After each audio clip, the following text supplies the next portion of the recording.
नमस्कार दोस्तों, मैं हूं प्रेम कुमार मंडल और आप सभी का स्वागत करता हूं माइक्रो स्टडी सेंटर में। जैसा कि दोस्तों मैं पहले से ही आपको झारखंड से रिलेटेड शॉर्ट नोट्स प्रोवाइड करा रहा था, ठीक है। बीच में निजी कारणों से कुछ मैंने ये वीडियो बनाने बंद कर दिए थे, लेकिन आज से ये रेगुलर रहेंगे और चलता रहेगा, ठीक है। और मैं कोशिश करूँगा कि आपका जो झारखंड हिस्ट्री है पहले ये समाप्त कर दिया जाए, क्योंकि इससे भी क्वेश्चन आजकल ज़्यादा पूछे जाने लगे हैं। और दूसरा क्या है कि उसके बाद ज्योग्राफी आएगा, ओके। फिर आपका जो झारखंड पॉलिटी है उससे क्वेश्चंस रहेंगे, राइट। फिर मिसलेनियस से भी बहुत सारे क्वेश्चंस होंगे, है ना। और साथ ही साथ क्या करूँगा मैं, जब जेपीएससी का एग्ज़ाम्स भी नोटिफिकेशन निकलेगा या फिर जो भी होगा, उसके पहले ही मैं क्या करूँगा, जो हम लोग पढ़ते हैं, है ना, सीएनटी एक्ट और एसपीटी एक्ट, ठीक है, इन सब के बारे में जानकारी आपको दे दूँगा, ठीक है। इससे क्या होगा, आपको कंप्लीट झारखंड का तैयारी हो जाएगा, ठीक है। आपको बहुत अच्छे से पता है कि जेपीएससी का एग्ज़ाम दीजिए तो वहाँ टोटल पीटी में 110 क्वेश्चन होते हैं सिर्फ झारखंड से। अदर एग्ज़ाम्स जो होते हैं, जो जेएसएससी लेती है, जैसे अभी एसआई का एग्ज़ाम आने वाला है दोस्तों, तो एसआई का एग्ज़ाम में भी आपको पता है झारखंड का प्रेफ़रेंस रहता है, उसमें ज़्यादा क्वेश्चन पूछे जाते हैं झारखंड से, ठीक है। तो जब भी झारखंड की तैयारी कर रहे हैं आप, तो झारखंड जीके को इम्पोर्टेंस दीजिए, उसको स्ट्रॉन्ग बनाइए, ठीक है। तो यहाँ आप अगर जुड़ेंगे तो शॉर्ट नोट्स के ज़रिए आप झारखंड हिस्ट्री को बहुत अच्छे से अदर झारखंड के जो भी टॉपिक हैं उसको कवर कर सकते हैं, राइट।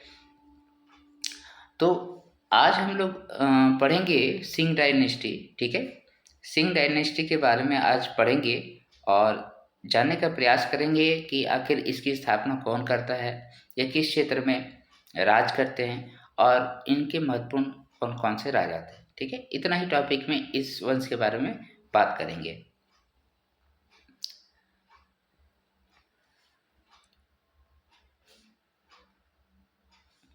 इस वंश के बारे में चर्चा करने से पहले मैं आप लोगों को थोड़ा सा मैप में दिखा देना चाहता हूँ कि हम लोग आखिर किस एरिया के बारे में बात करेंगे, राइट।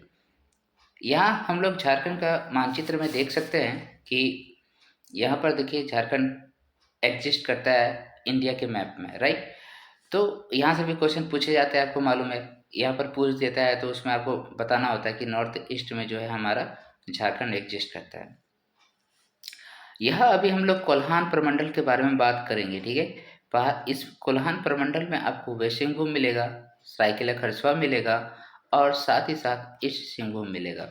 ये 3 डिस्ट्रिक्ट मिलेगा, और इन तीनों डिस्ट्रिक्ट को हम लोग क्या बोलते हैं, इन तीनों डिस्ट्रिक्ट को हम लोग बोलते हैं कोल्हान, ठीक है। कोल्हान, जो कि आपका 2009 में बना था, right. Kolhan district, sorry, Kolhan प्रमंडल। ये हो गई बात इसका। इसी क्षेत्र के बारे में हम लोग बात करेंगे। और देखिए यहाँ पर आपको थोड़ा सा और मैप का जानकारी होना चाहिए। इस इलाके में ही, वेस्ट सिंहभूम के इलाके में ही आपको पोरहाट मिल जाएगा और चाईबासा मिल जाएगा। अगर इसके बारे में मैं बात कर रहा हूँ तो आप ये मैप में बैठा लेंगे कि ये वेस्ट सिंहभूम में है।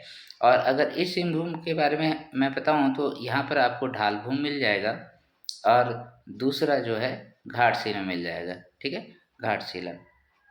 और आपको मालूम है कि ये जो सरायकेला खरसवा है, सरायकेला खरसवा है, एक अपने आप में क्या थी, एक रियासत थी ना, रियासत थी, जो कि हमारे इंडिया के आज़ादी तक रहा था, ठीक है। तो ये सब सारी बातें आपको आज पता चलेगा, ठीक। उसको हम लोग देख लेते हैं। ये बात समझ में आ गई आपको? तो चलिए शुरू के स्लाइड से शुरू करते हैं। सिंहभूम। तो यहाँ पर देखिए टाइटल मैंने जो लिखा है सिंहभूम का सिंह वंश, यानी कि सिंह वंश जब भी पढ़ेंगे तो वो किस क्षेत्र से रिलेट करता है, सिंहभूम। और सिंहभूम में क्या क्या बिलोंग करता है ये मैंने बता दिया। पहले जो सिंहभूम था वो पूरा ये तीनों जिले थे वेस्ट सिंहभूम, है ना, सरायकेला खरसवा प्लस ईस्ट सिंहभूम, इसके बारे में पढ़ना। इसके देखिए सबसे पहले आप महत्वपूर्ण बिंदुओं पे जाइए। यहाँ से कुछ जानकारी आपको मिलती है। वो क्या जानकारी मिलती है कि एक पुस्तक है जिसका नाम है वंश प्रभा। इस वंश प्रभा पुस्तक का जो इंग्लिश टाइटल है वो है सिंहभूम सरायकेला खरसवा टू एजेस, और इसके जो लेखक हैं वो है नृपेंद्र नारायण सिंह। नृपेंद्र नारायण सिंह। इस पुस्तक में बेसिकली जो है वो सिंह वंश की जानकारी मिलती है, सिंह वंश की जानकारी मिलती है, ठीक है। इसी में बहुत सारी जानकारियाँ सिंह वंश से रिलेटेड दिए गए हैं, राइट। अब ये सिंह जो है वो कहाँ से आए थे, तो सिंहभूम में सिंह जो है वो राजस्थान के राठौड़ राजपूत हुआ करते थे। वो यहाँ पर भूइयाँ जनजाति और हो जनजाति के संपर्क में आया, और साथ ही साथ क्या हुआ, धीरे धीरे यहाँ की स्थिति को समझकर अपना वर्चस्व स्थापित करना शुरू शुरू कर दिया, और फिर राज्य का निर्माण करता है, ठीक है। तो यहाँ के जो जनजाति थे भूइयाँ और हो जनजाति, इन लोगों ने कभी भी राज प्रथा शुरू किया नहीं था, राइट। और ये कब होता है, ये होता है 7वीं शताब्दी के आसपास, ठीक है। तो इसी पुस्तक में ये जानकारी मिलती है कि सिंह वंश जो है वो 2 शाखाओं में विभाजित था। पहला शाखा जो थी वो 7वीं शताब्दी में स्थापित होती है, और दूसरी शाखा जो थी वो 13वीं शताब्दी में स्थापित होती है। पहली शाखा के जो संस्थापक थे वो काशीनाथ सिंह थे, और इन्होंने 693 ईस्वी में लगभग इसकी स्थापना की थी। और दूसरी जो शाखा है वो दर्प नारायण सिंह, जिन्होंने 1205 ईस्वी में इसकी स्थापना की। कब स्थापित की, जो पहली शाखा थी उसके 13 राजाओं ने राज किया, उसके बाद वो पतन की ओर चला गया, तो दर्प नारायण सिंह ने दूसरी शाखा की स्थापना करते हैं, राइट। और इसके जो दूसरी शाखा के जो अंतिम राजा हुआ करते थे, जो कि 18वीं शताब्दी में थे। अब 1767 वाला जो केस है ना, उसको अगर जानते हैं तो वही 1767 का जो डेट है, उसी डेट में जो अंतिम राजा थे इसके, है ना, सिंह वंश के, हम लोग देखेंगे वहाँ जगन्नाथ चतुर्थ आएंगे, ठीक है। तो उन्होंने क्या किया था, अंग्रेजों को अपनी मदद के लिए बुलाया था, और उस मदद के बाद जो है अंग्रेजों ने इस क्षेत्र पे अपने आप को स्थापित कर लिया था, ठीक है। इसमें और एक पॉइंट याद रखने वाली बात है कि जैसे ये सिंहभूम क्षेत्र में हम लोग देख रहे हैं सिंह वंश है, तो वहाँ हम लोग समझते हैं कि सिंह वंश के कारण ही क्षेत्र का नाम सिंहभूम पड़ा, ऐसा नहीं है। हो जनजाति कहते हैं कि हमारा जो कुल देवता है सिंह बोंगा, उसी के नाम पे इस क्षेत्र का नाम सिंहभूम पड़ा है, ठीक है। ये सारे पॉइंट्स आपको समझ में आ गए होंगे, ठीक है। चलते हैं नेक्स्ट स्लाइड में। नेक्स्ट स्लाइड में हम लोग देखेंगे दूसरी शाखा के महत्वपूर्ण शासक। हम लोग पहली शाखा के और राजाओं के बारे में ज़्यादा जानकारी नहीं लेंगे, क्योंकि उससे क्वेश्चन भी नहीं आते और उसकी जानकारी भी ज़्यादा नहीं है। तो पहली शाखा का जो संस्थापक थे हमने देखा था काशीराम सिंह था, और दूसरी शाखा का जो संस्थापक है वो दर्प नारायण सिंह है। और दर्प नारायण सिंह क्या थे, इसके संस्थापक थे, ठीक है। और इसके बाद जो राजा बने वो बने युधिष्ठिर। तो युधिष्ठिर के बारे में आपको नहीं पढ़ना है ज़्यादा, ठीक है, युधिष्ठिर के बारे में नहीं पढ़ना है। तीसरा जो राजा है वो इम्पोर्टेंट राजा है, इसका नाम है काशीराम सिंह। और ये काशीराम सिंह ने क्या किया था, ये जो पुरहाट वाला क्षेत्र है, जो कि मैंने बताया वेस्ट सिंहभूम के क्षेत्र में पड़ता है ना, इसी क्षेत्र में पुरहाट पड़ता है, और उसी को अपना राजधानी इसने बनाया था काशीराम सिंह ने, ठीक है। चौथा जो राजा है इसके बारे में भी आपको पढ़ना है। जो चौथा राजा है उसने क्या किया था, देखिए हर राज्य का एक अपना देवी माँ होती है, ठीक है। तो यहाँ पर इसने क्या किया था, अच्युत सिंह इसका नाम है। इस अच्युत सिंह ने पौरी देवी जो थी, पौरी देवी, ठीक है, उस माँ की इन्होंने प्राण प्रतिष्ठा कराए थे, ठीक है, अच्युत सिंह ने। देखिए जैसे अभी हम लोग सुने थे कि जो प्राण प्रतिष्ठा राम भगवान का हुआ यहाँ ना अयोध्या में, उसी तरीके से अच्युत सिंह ने अपने यहाँ पर अपने राज्य में पौरी देवी का प्राण प्रतिष्ठा कराया था। ये बात हो गई अच्युत सिंह की। पांचवा जो राजा है त्रिलोचन सिंह, इसके बारे में कुछ भी जानकारी नहीं है ज़्यादा, ठीक है, बस अच्युत सिंह के बाद त्रिलोचन सिंह बना था।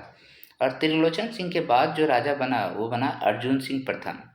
तो अर्जुन सिंह प्रथम के बारे में क्या क्वेश्चन पूछा जाता है, इसमें क्वेश्चन ये पूछा जाता है कि ऐसा कौन से राजा थे सिंह वंश में जिसको मुस्लिम लोगों ने अगवा कर लिया था, मुस्लिम लोगों ने पकड़ लिया था, ठीक है, और उसको पकड़ के कटक ले गया था। कटक कहाँ पर है जी? कटक उड़ीसा में है, मालूम है ना? कटक उड़ीसा में है, वहाँ ले गया था। तो अर्जुन सिंह प्रथम को कब पकड़ा था? अर्जुन सिंह प्रथम जो है बनारस का यात्रा करने गए थे, ठीक है। बनारस का यात्रा करने के बाद जब वो लौट रहे थे ना, तो उसको उस टाइम उनके अनुयायियों के साथ, यानी कि उनके जो सैनिक वगैरह थे उन लोगों के साथ, है ना, मुस्लिम लोगों द्वारा पकड़ लिया गया और पकड़ के वो फिर उड़ीसा के कटक ले गए। फिर कुछ दिन बाद उसको छोड़ दिया गया। उसके लिखा हुआ है कि 21 साथियों के द्वारा उसको छोड़ दिया जाता है, ठीक है।